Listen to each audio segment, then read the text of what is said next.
Active players ng Ateneo Blue Eagles sinasang haharap naman sa CIDG ngayong araw. Detalye na balita mula kay Edniel Paro sa RH52. Edniel, good morning. Kuya Angel, inaasahang haharap sa pambansang pulisya ngayong Miyerkules, Hunyo 17, ang mga kasalukuyang manilarong nasa roster ng Ateneo Blue Eagles. Kaugnay pa rin ito ng fact-finding investigation ng Criminal Investigation and Detection Group matapos ang pagkasawi ng junior players na sina Rene Batermonia at Divine Adili.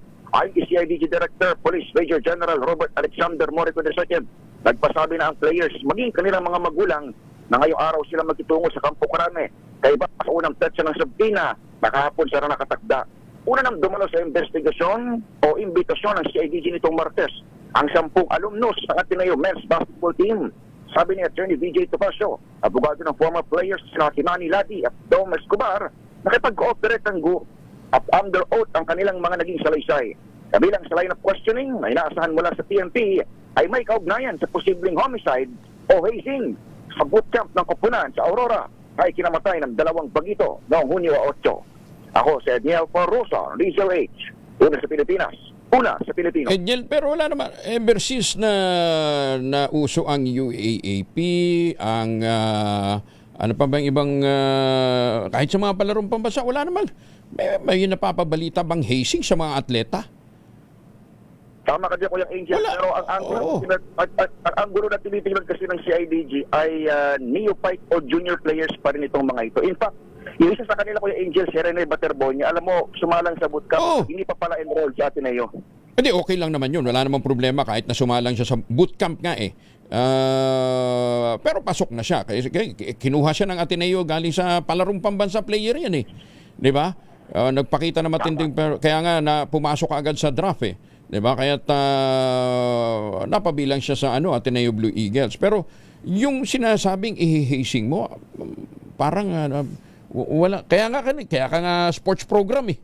'Di ba? Para malayo sa, naintindihan ko pa kung ROTC yan, 'di ba? O yung ang tawag dito, PMT yung dati. Kung ano man. Oo. Yun yung dahilan kung bakit maging yung former players ay inimbitahan na una na sila kahapon. Oo. Ang line of questioning naman sa kanila, ang anggulo ng PNP sa mga tanong ay kung ginagawa na ito ng ilang taon sa kanilang basketball system. At ngayon naman, yung current roster para naman doon sa specifics kung paano gawin yung dalawa nilang mga kabaro o ka-teammate ko, Angel. Kasi parang labo naman siguro nung Ang tingnan natin siguro, kasi mukhang nakakalimutan nila yung anggulo na kantilado yung mga yung bahagi ng mga dagat. Ano ba, diyan sa may bandang Sambales, hindi ka pa nga nalalayo sa Pampang malalim na kaagad yung natatapakan mo eh. Kaya kung hindi ka talaga sanay hindi ka sanay sa languyan, talagang malulunod ka, di ba? Ganyan. Diyan sa kayo nga surfing capital, surfing area yung yung Baler eh. Di ba? Diyan sa may Dibao. Oo, may mga malalalim na. Talagang dito sa may Aurora. At saka gustong buhayin, Kuya Angel, ng CIDG yung report na may mga pasanga itong 2 atleta o student athlete bago sila lamunin ng mga malalaking alon na maaring nagresulta doon sa kanilang pagiging non-functioning swimmer. Ika nga, kung marunong man silang lumangoy in the very first place. Lahat ng Kuya Angel ay bubusisiin sana nga, fact-finding ng CIDG. Kaya lang nakakalungkot na ang isa sa mga anggulong tinitingnan ay hazing. Di ba? Kasi nga, meron na tayong anti-hazing law eh.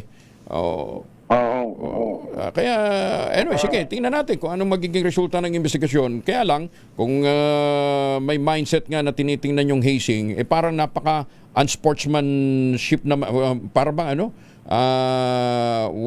wala sa sportsmanship itong pagsakit, pananakit mo ng iyong kapwa manlalaro. Ayan, Sabi nga, Kuya Angel, General Morico, ang termino naman na hazing sa anti-hazing law ay hindi lang pumapasok doon sa initiation rights ng pagpasok sa pulis o kung namang uniform service personnel, pero maging yung sapilitan na pagsasabak sa kanila sa isang sobrang physical activity at weather condition ay maaari nang makapasok doon sa anti-hazing law.